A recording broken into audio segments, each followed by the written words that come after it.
Shalom and welcome back to Israel with Aline.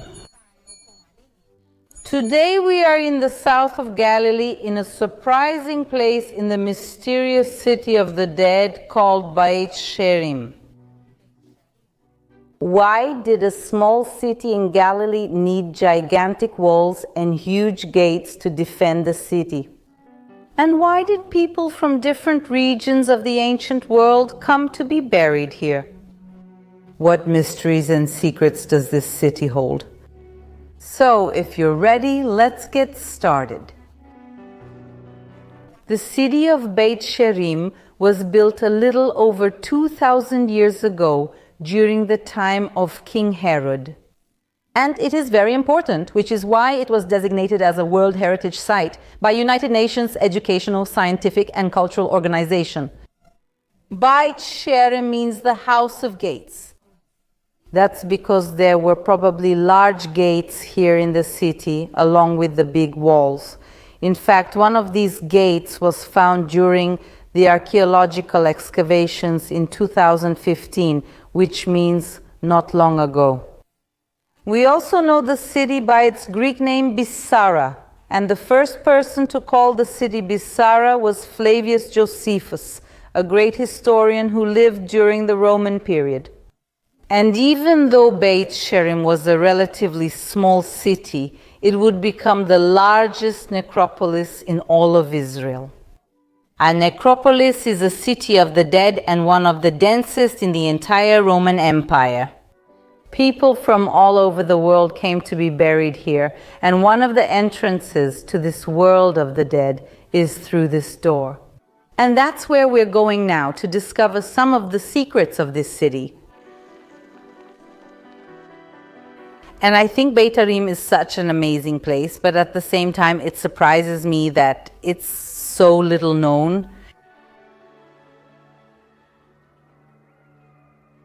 And right here, from the entrance, we can already see the sarcophagi and tombs starting to spread out.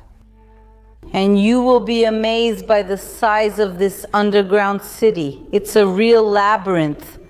And now we're seeing the first of 30 catacombs. So is all of this just one catacomb? And there are 30 that have already been found, and probably several others that will still be discovered. Jews from the entire ancient world were brought here to be buried. And that's why we see inscriptions in Aramaic, in Hebrew, in Greek, and in Palmyrene. And through that, we know where the people came from.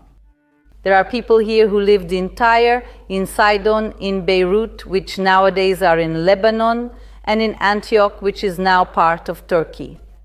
Palmyra in Syria, and also places that are now in Jordan, Iraq, and even Yemen. But one thing that all these people had in common is that they were all Jews. And we can also see this from this menorah depicted here inside this cave, as well as from other Jewish symbols found throughout the place. Some of them were Jews from Israel, and others were what we call Jews of the diaspora, Jews living in other regions of the world. And this has been quite common since ancient times, and even to this day. I mean, there are Jews living outside of Israel even to this day. And back then, there were large communities in places that today are like Syria, Lebanon, Iraq, Egypt, and also in parts of the Roman Empire. And many of those Jews who were brought from the diaspora to be buried here also brought with them symbols and elements from the countries where they lived, which can sometimes be a little different. Or we could even say questionable in relation to Jewish culture.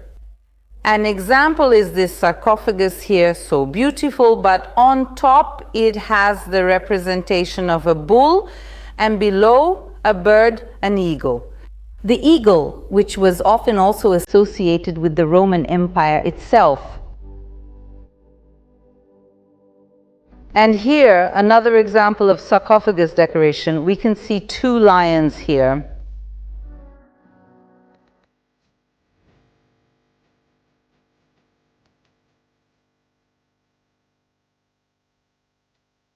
The city had large walls, but unfortunately that won't be enough because this cemetery will be looted throughout history. Look how interesting it is that the tombs are broken, more or less all in the same place. Here on this side where the person's head probably was, here also a little hole next to where the person's head was. If you look, nearly all of them are broken like this. Why? Because in ancient times, often pagans would put coins under the tongue. It was to pay for their entry into the underworld. According to Greco-Roman culture, this is a Jewish cemetery. People didn't put coins under the tongue, but the looters probably didn't know that and would come and break things to take those coins. And yes, people here were buried, sometimes with jewelry, sometimes with important things, and most of the tombs here, unfortunately, were looted.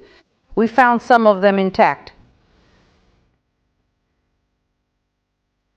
Beit Shearim will be destroyed and abandoned in the 4th century AD after Christ.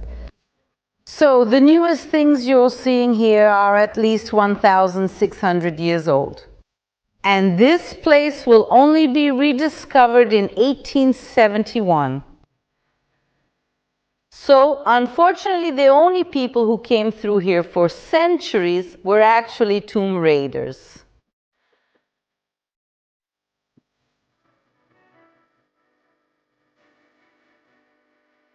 But besides this gigantic and colossal underground part, there's a small city of the living, also an external part, with a total of 10 hectares.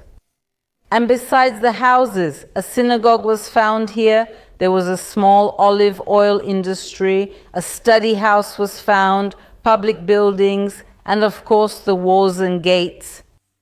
But the size and importance of the city don't justify why so many people wanted to be buried here. Even more people who came from so far away to be buried here. And to understand this, we're going to go back in time 2,000 years ago and visit another catacomb. One of the most tragic and traumatic moments for the people of Israel was the destruction of the Second Temple in Jerusalem in the year 70 after Christ. Until then, the heart and center of the people of Israel and of Judaism was the temple in Jerusalem. Suddenly, the Romans destroy the temple. And what is going to happen? At that moment, the Jewish center moves from Judea, from Jerusalem to Galilee. And in the 2nd century, a rabbi named Rabbi Yehuda HaNasi is born, Rabbi Yehuda the Prince. He was called the Prince because he was a descendant of King David himself. And he will live here in Beit Shearim, and Beit Shearim will in practice become the heart of the Jewish world. And here he will write the Mishnah, which takes the oral traditions, the oral Torah, and begins to write them down. And because of this, Rabbi Yehuda HaNasi will become the most important person of the people of Israel in his time. As mentioned, he was also a descendant of King David. And he will be buried here in Beit Shearim, right inside this cave. Let's go inside now and see this place. Let's go. As you can see, the entrance is pretty tight. Nowadays, it's actually hard to understand how important Rabbi Yehuda HaNasi was. He was the political, religious, and spiritual leader, and also the head of the Sanhedrin, which was a rabbinical court, and they were the judges of the people of Israel. The Sanhedrin was originally in Jerusalem, but with the destruction of the temple, they also moved to Galilee, and because of Rabbi Yehuda, they specifically moved here to the city of Beit Shearim. And right here in front of us, we can already see the tomb of Rabbi Yehuda HaNasi. And you can see that despite his importance, the tomb is much simpler than the others we've seen. The fact that Rabbi Yehuda HaNasi is buried here, along with other important rabbis, might explain why people from so many distant places also ask to be buried here. And also because the Romans had forbidden Jewish burials in Jerusalem, and on the Mount of Olives, many had to look for another place to be buried. But that still doesn't explain why. The large walls and the big gates, after all, a cemetery doesn't need that much protection. What else was there in the city that justified this investment in walls and gates?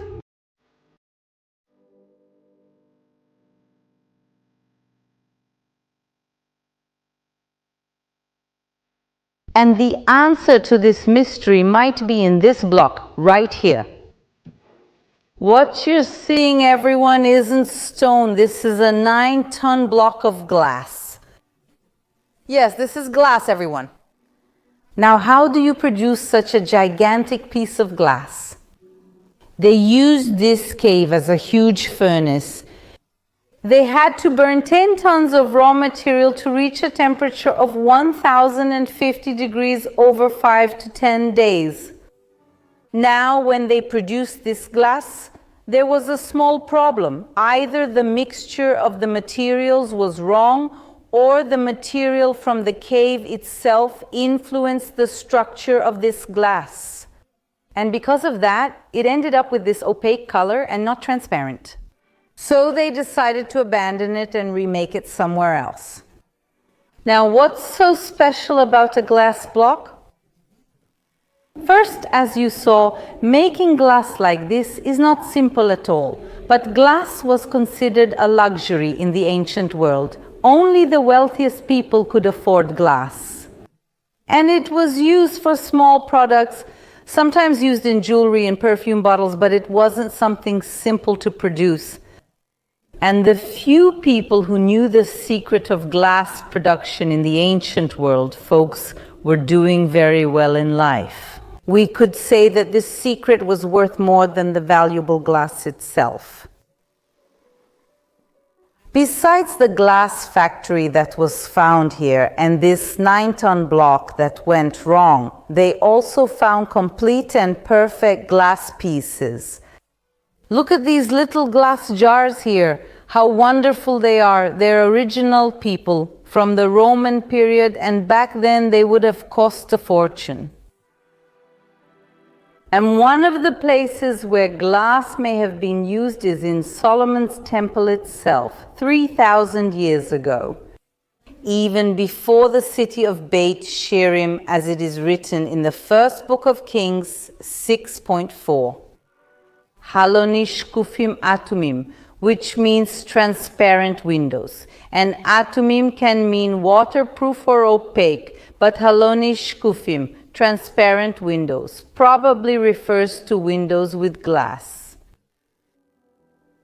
So the wealth that these walls and gates were probably meant to protect was not gold, silver, or the cemetery. It was glass. And more than the glass itself, yes, the secret of glass production. But that's just a theory. What do you think? What do you think the walls were protecting here? And now let's leave the underground of Beit Shearim. I hope you enjoyed getting to know a bit about this rather different and mysterious city. If you want more videos straight from Israel, don't forget to subscribe to the channel, and I'll see you next time.